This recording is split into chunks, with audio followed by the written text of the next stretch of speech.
What's the square footage of your office space? We have two phases. So the first one, I believe, is 2607, and the second one is an additional like 1,400 and something. So it's a total of a little over 4,000 square feet. And that'll be enough for 38. Most of it's going to be open seating, and workplaces. We'll have a few offices, but we're going to try to make it as open as possible so we can accommodate it. So I'm pretty sure we can get up to the 38 that we have targeted for our full-time staff. We have to figure out what's going to happen with medical marijuana. We haven't done that yet, but ultimately we're going to want them all in the same space. So that's going to be part of the permanent space discussion. But this will be enough to get us for the next 15 months, I believe. And what's the rent? I know it's a little under 70 per usable square foot, so you can do the math. But it's a pretty good rate. It's not, it's not the low end of the market, but it's a pretty good rate. DCAM negotiated on our behalf, and I think they did a really good job of driving it down from the original proposal that we got from the landlords.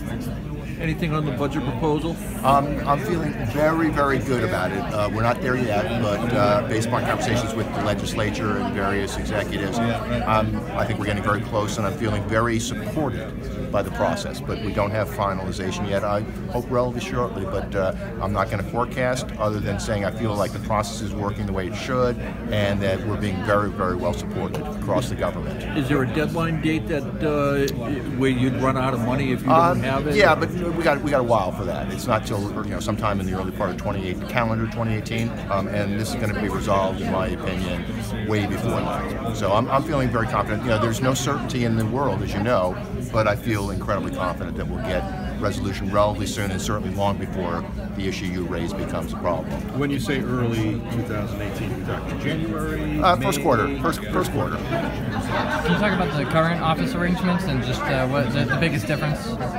Doors, windows, conference rooms. As I think I've said a bunch of times, we have right now 7 cubicles, all right next to one another in a little corner of the Human Resource Division on the 3rd floor of this building.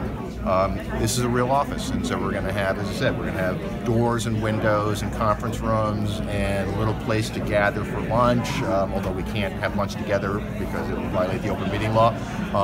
We'll have conference rooms available, so it's just going to be a real office. It's not going to be fancy. As I said, we're going to get used furniture, so it's not going to be fancy, but it will be functional. Because right now, what we have is not functional.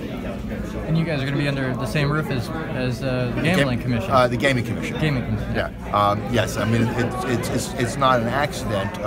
One of the most attractive parts of being in the same building. Again, we're not in their space. We're adjacent to their space, but that co-location allows us to use their public meeting facilities. And you see the schedule we have in terms of the number of public meetings we have to do, and every time it's a scramble to find a place to have these meetings, because we're not the only people that want to have public meetings here or at the Hurley building. So it's a phenomenal benefit to us to be able to, because of the graciousness of the Gaming Commission, to be able to use their space when they're not using it themselves.